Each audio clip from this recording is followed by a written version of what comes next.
Bismillahirrahmanirrahim. Assalamu alaikum all of you and welcome back to the channel. It is really always been an honor you guys take your time to have a look on this video. आज का हमारा idiom है beat about the bush.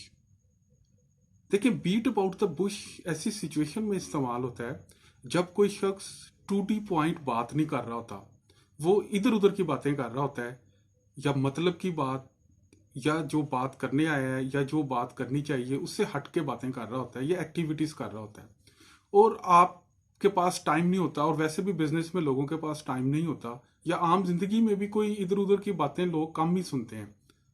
तो उस situation में हम जो बंदा ये हरकत कर रहा होता है उसको कहते हैं he is just beating about the bush. मिसाल के तौर पे, could you please stop this beat about the bush, I have already a lot on my plate.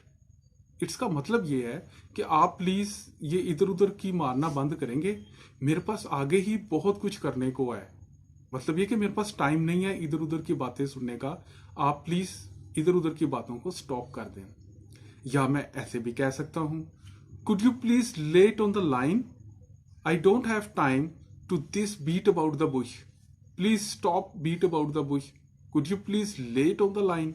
मतलब ये है इसका कि आप क्या सीधी लेट ऑन द लाइन का मतलब है कि आप सीधी सीधी बात करेंगे, इधर उधर की बातें मत करें, सीधी सीधी बात करें। इसको मैं जरा और सिंपल बना देता हूं, could you please let on the line, I don't have time these beats about the bush. ठीक है, तो thank you very much for watching the video. मेरा ख्याल है आपको ये बात समझ आ गई है। तो अगर कोई ऐसी बात है या आप जानना चाहते हैं तो वो आप नीचे प्लीज़ कमेंट्स में ज़रूर अपनी राय का इजहार करें। तो इंशाल्लाह ताला नई वीडियो में नए टॉपिक के साथ फिर हाजिर होंगे। तब तक के लिए अल्लाह ने के बाद।